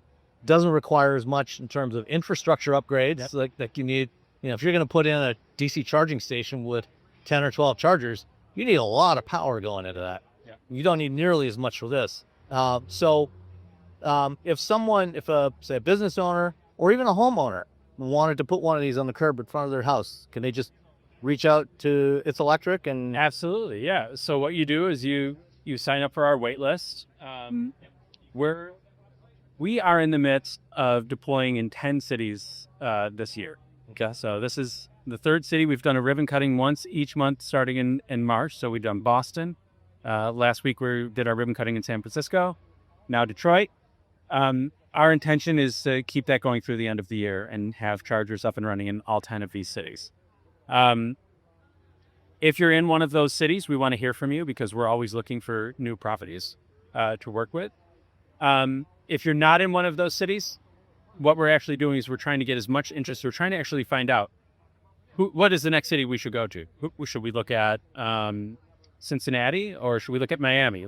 So we're also very interested in other property owners around the country about if they're interested in hosting one of these. Most of the property owners that we are working with right now have some experience with EVs themselves. So that may not be surprising. A lot of our property owners in Boston, for example, own their building, but don't have anywhere to park their car. And so they're working with us actually to get a charging solution that's convenient for them. But then because this is a city regulated spot, they're not allowed to hog it. Like they've got to let everybody else in the community use it. And so that's really kind of what we're doing. This first wave of outreach, I think we're really going to find a lot of people that understand how EVs work, understand the convenience of the curbside charging model. And we're really excited to hear from anyone that's interested in working with us. And the beauty of the bring your own cable kind of model is, the cables aren't going to be laying on the sidewalk and people tripping over them, driving over them. They're not going to get broken. They're not going to get stolen by somebody looking to steal some copper. So it's a nice clean solution when it's not in use. It's just about a 6x6 inch pedestal, about 3.5 feet tall. And just, it's unobtrusive. So I think this is a great solution that we need in cities. You mentioned earlier, we've got 2 here by the parking lot. And planning on 23 more right now for 23 the city. We're We're in Corktown right now. So what areas of the city are you looking at? We've got some in Rosemont, Outer Hayes. It's called Outer Bridge Hayes. Detroit has a lot of neighborhood names. Many I've heard, but I have no idea where they are. Woodbridge. We have one off-street charger already in Buffalo Charles. I mean, there's such a long, that's kind of near Hamtramck. So those are the ones that are in the near future. Otherwise, we also have a goal to try to get at least 2 chargers in every one of the 7 districts. Okay. So we want to make sure that we're not just concentrated in areas that are, around where, because we're new lab members, we want to be out there in all 7 districts as well. So roughly how many chargers total are you hoping to deploy nationally by the end of the year? We have in our pipeline over 200 chargers. So these are sites we have identified. They've either signed contracts with us or they're very far along in the process. We're doing everything we can to get all 200 of those chargers in by the end of the year. Okay. But 25 of them in Detroit for sure. Is It's Electric, is your team working entirely out of New Lab at this point? We have our base of operations in Brooklyn, in the new lab in Brooklyn. Where we have 6 employees, and then we've got a full-time project manager working in the Detroit new lab. We've got a full-time project manager in Boston, also in Los Angeles. Okay. Awesome. Yeah. Anything else about It's Electric that you want to share we haven't talked about? I think I want to plug into this. I know you have a lot of people who understand EV charging listen to your podcast, but I want to plug the owner-operator model. I want to talk about how we think about it. We aren't selling our chargers. We designed and fabricated and went through all of the UL safety tests, the FCC, Energy Star. We did all of this from scratch because we needed to build a charger that fit our business model. We're a utilization-based model, so that means if this charger gets damaged, if it doesn't work, we start losing money because we're not selling the charger. We're not doing charging as a service, right? This is just like you're selling electricity. We're selling, we're like a network. We're like EV Go or Electrify America's DC chargers. It's a rare thing in the level 2 world, and I'm really encouraging a lot of the. I'm trying to push the industry to become owner operators themselves. If you don't white label your hardware, go out and do the work to build your own hardware. I know that ChargePoint does that, and other companies do. But then you should also then be responsible for keeping that charger, keeping the uptime. I think that's particularly important when we're talking about public chargers. Might work out differently if you're on a private lot and the utilization potential is low. But where you have good utilization potential, I think the owner-operated model is the right way to go. And that's one of the things that is different about us. Okay. Well, I really like what you're doing, and I hope you're successful. Thank you. Because I want EVs to be successful, and I think models like this are a key part of that, of getting that success, of getting people comfortable with adopting EVs, so that they don't have charging anxiety or range anxiety. Yeah. You know, they know that almost anywhere they go, they can plug in, you know, and get some juice, and it's not going to be inconvenient for them. Yeah, absolutely. All right. Well, thank you very much, Nathan. It's a pleasure to meet you. Thank you. Pleasure to meet you as well. Yeah, let me know when the episode drops. All right, and we're back. So that was my conversation with Nathan King, and it's a pretty cool idea what they're doing, I think. No, I think that's neat. I mean, there has to be a way to do that curbside charging in order for the whole idea of EVs to continue to proliferate and for people to want to buy them and take a chance on them. You have to make them accessible and usable everywhere, and that could help a lot. Yeah. So in the last few weeks, they've launched their first 3 commercial deployments.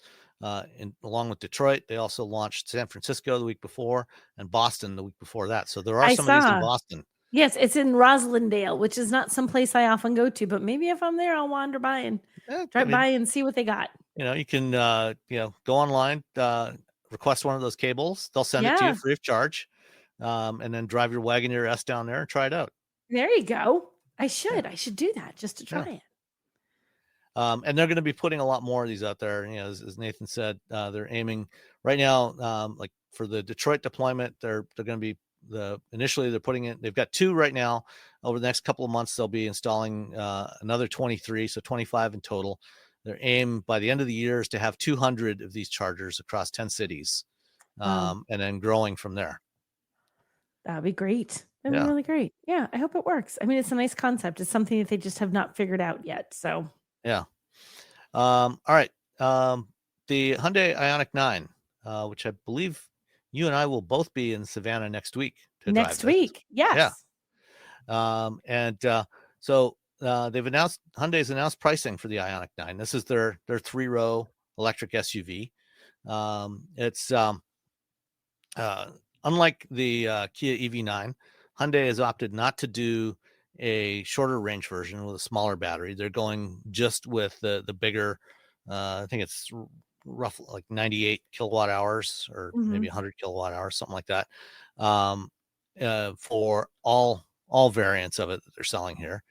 And all of the versions that they're going to offer in the US have at least 300 miles of range, from the base rear-wheel drive S trim with 335 miles of range down to about 311 for the all-wheel drive models. Not bad. They announced pricing. Base trim starts at $58,955, which it's not cheap, but not outrageous, for these 3-row SUVs. It is because this is built in Savannah with batteries produced by SK also in Georgia.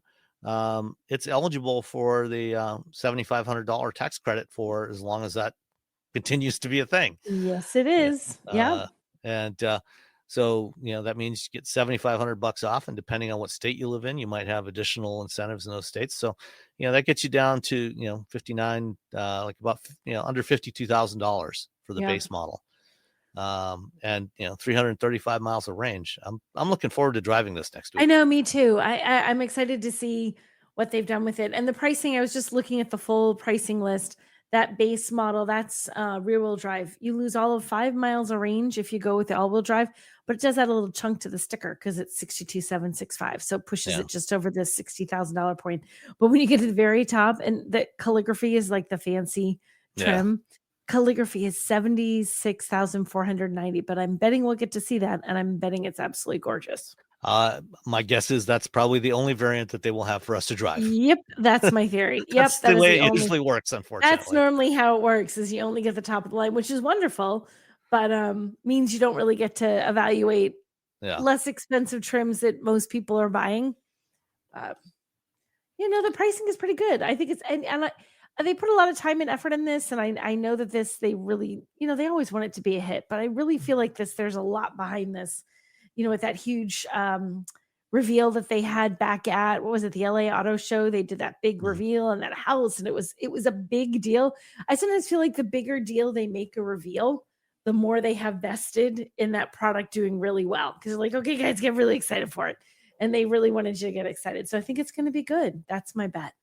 Yeah, and these prices compared to the similar Kia EV9 with the same the same Oh motors yeah, and how the does same it batteries. compare? It's about $1,500 cheaper. Okay, so So it's it's like it's that makes it competitive as heck. That's really yeah, good.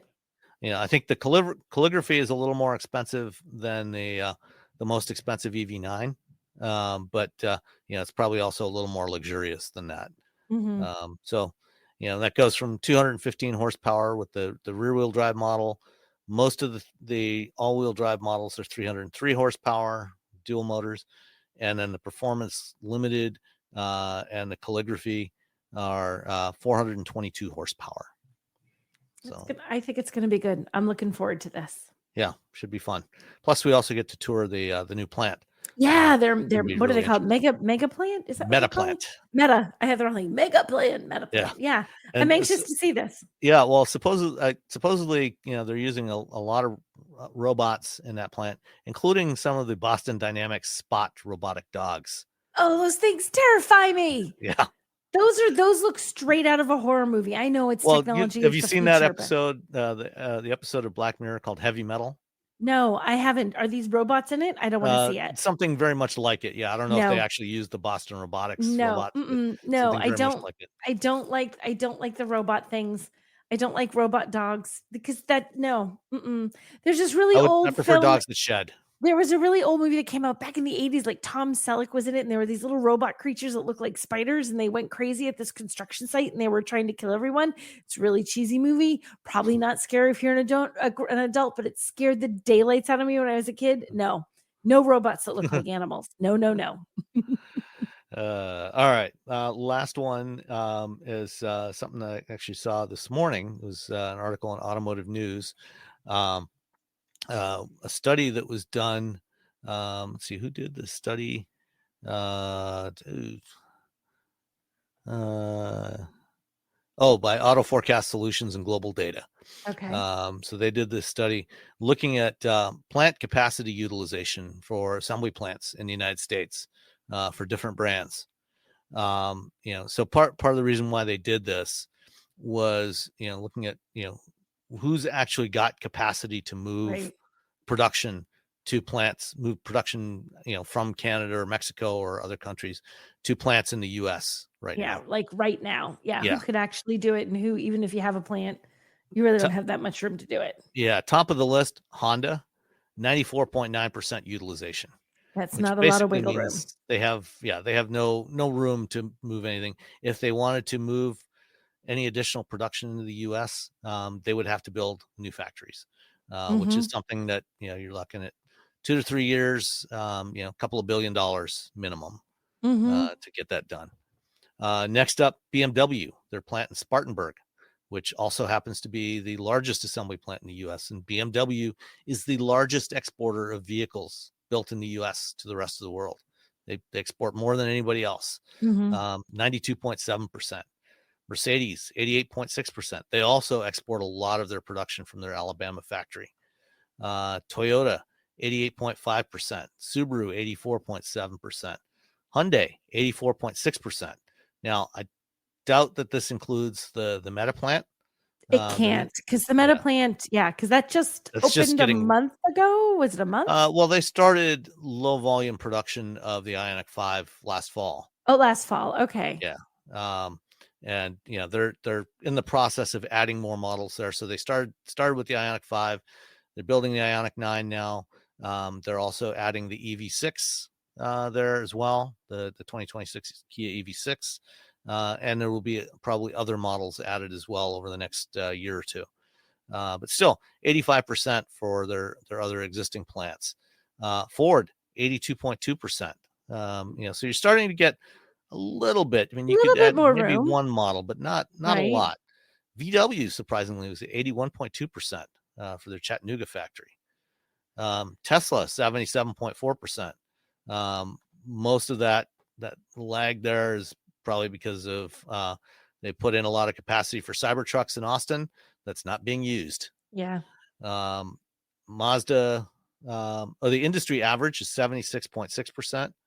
Down at the bottom of the list, going back up the opposite direction from the bottom of the list, Lucid Motors, 22.6%. This is why Lucid loses a lot of money. Yeah, that's a lot of unused capacity right there. Yeah, and Grant, this is before they started building the Gravity, so we'll see how that changes. So that's only producing air, but when you have production capacity that's not being used, that gets very expensive very fast. There's a lot of overhead costs associated with that.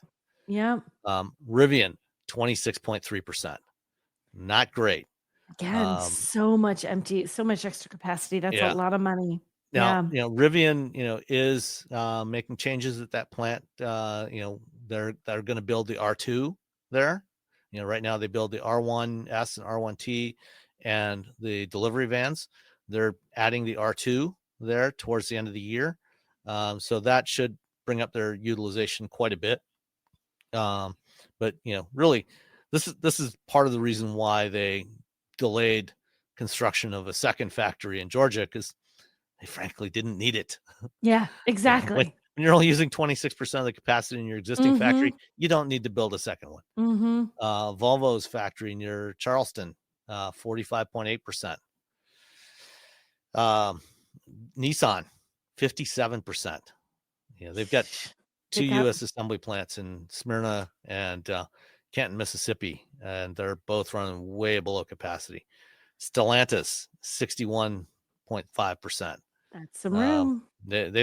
Stellantis, has a lot of room to move production from Canada or Mexico, and I suspect that in the coming months we will probably hear some announcements of moving some stuff around. Probably, yeah. Probably moving some heavy duty Ram production to the Warren truck plant, which had been building the Ram Classic. That's now out of production. Currently only builds the Wagoneer and Grand Wagoneer, which don't sell in huge numbers. So they've got room to build Ram HDs there. Even GM is only 70.4%. So they got room to move some stuff around as well. So there's some room they could do, but it's not just about the room though. Like this article says, it's so much more complicated than like, oh, let's just build this thing here instead. It's a complicated process. Yeah, you got to set up your supply chain.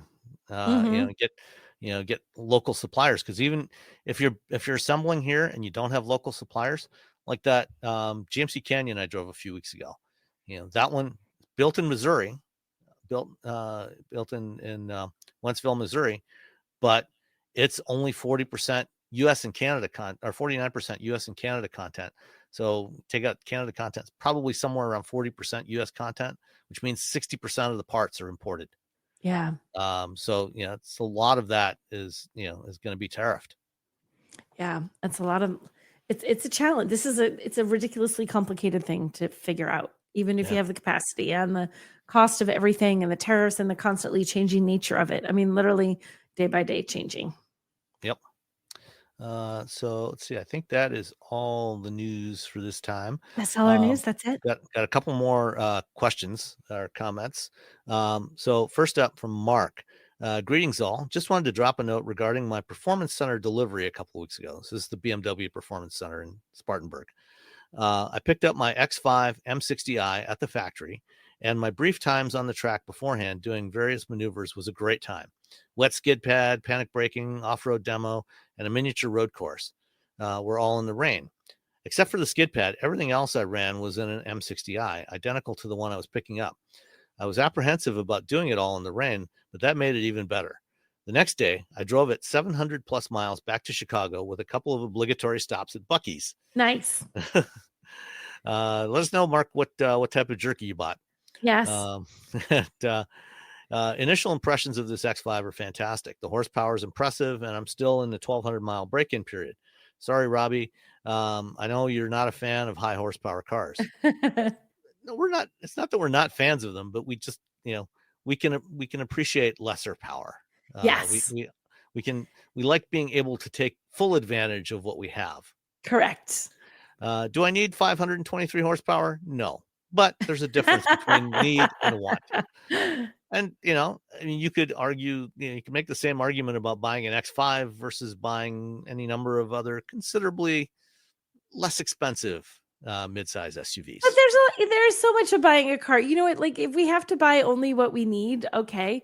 But most of us don't buy only what we need unless we have to. If you can buy more than what you need and it makes you happy, more power to you. Yeah, I mean, it's mostly a problem if you're buying beyond your means. I mean, if you have the means to afford something like an X5, go for it. Go for it. But, Enjoy your X5. if you are, living paycheck to paycheck, don't take out a huge loan, at ridiculous interest rates, to buy something that you want but really can't afford. Be responsible with your money, especially these days. On an unrelated note, I greatly enjoyed your episode on cheap electric trucks. I greatly wish that someone would produce a regular cab mid-size pickup again. Virtually everything I see now is a club cab or crew cab. Personally, I'd rather have a slightly larger bed to take the place of the rear seats. I have a Shelby Dakota, followed by a 92 Dakota Sport with the 5.2 liter and a 390 Positrack rear end. Guess you got a thing for old Dakotas, huh? Yeah, that truck moved. I'd love to see something similar produced today. If there is one, I haven't seen it. There's not anything that's available in North America. The closest to a regular cab you can get now is the Tacoma or the Frontier with the extended cab. And, frankly, I think those extended cabs are, having spent a number of years driving a GMC S15 in the second half of the 80s while I was going to college. That was a regular cab pickup truck. I think I would have really liked to have had an extended cab, just to have that, it's only, a foot and a half or something, but that extra interior storage would have been really nice. And I think the extended cabs are arguably a better solution than a regular cab. Yeah, your bed length is going to be losing a little bit, but having that inside lockable storage, I think, is generally really nice. worth it. Yeah, absolutely. But those are the only two, the Tacoma and the Frontier. Everything else is crew cab only now. Yeah, limited options. Yep. Finally, Paul in the UK. I love the idea of the Slate, but as with so many things, it probably won't get to the UK. It would be a good second vehicle for us instead of the Transit Custom, that's Ford's midsize van that they sell in Europe. So as Mila would fit, passenger seat. Not quite sure I understand what that last part is meant. Mila his pupper? Might be. Anyway, the question I have is in regards to Liz's car. I'm assuming that's your spouse. She currently has a 4-year-old Maserati Levante Modena S, which she loves, but is wanting to update. She's found a 6-month-old Levante Ultima V8 with 6,000 miles. There are only 8 in the UK and 103 worldwide. Is it collectible, and would it hurt to be driven? Collectible? Probably not. The Levante was not, it's an upper midsize, SUV. Yeah, it's a Maserati, but, unlike, say, a Gran Turismo or an MC20, I don't think the Levante is ever going to be collectible. What do you think? I want to agree with you. Yes. But I also, collectability is just such a weird thing, Sam. The thing that we don't think is collectible today, for some reason that none of us know yet, 10 years, there's a reason. You know what I mean? Collectible, even the car, if you look at how cars go at auctions and things, all of a sudden a certain type of car is really popular, and then the price falls out of that market and a different type of car is popular because you never know what people are going to want. So would I automatically, just by the criteria there, think it's collectible? I would say probably not, but could it maybe be? Could it maybe? It could. It could. I wouldn't rule it out. But on the other hand, if you're interested in it and want to buy it, don't buy it for the collectibility. No, I just buy it and drive it for fun. Yeah. Buy it. Which, even if you were collecting a car, I still say buy a car you like, and because most of us don't have a garage with 40 cars in it. If that's what you're doing, that's a whole different animal. But if you're, buy cars you like. Don't buy cars just because you think you're going to sell it and make more money. Because, like I said, you don't know what the market's going to be for that car, how collectible, how in demand it's going to be. buy it, drive it, enjoy it. That's what I would say. Buy it, drive it, enjoy it. Yeah, and I haven't driven the Ultima V8, but I've driven the Trofeo, which also has basically the same V8 in it. I had one of those a couple of years ago, and it's a quick vehicle. You will have fun with it. If you have a Levante now and you like it, or Liz likes it, and she wants the V8, go for it. Let's do it. Yeah. But get it because you want it, not don't worry about its collectability. Exactly. Buy it because you like it, because you want it, not because you think you're going to sell it and make money in 5 years or something. A car is almost never a good investment. Correct. It's very rare that it works out. You're like, oh wait, that was amazing. I made some money on that thing. Yeah. Probably not. All right. Anything else you got for this week? No, I got nothing else, man. That's it. All right. Well, thanks everybody for listening. Keep listening. Give us some ratings, whatever you listen on, if you like what you hear. And we will talk to you next time. Bye everyone.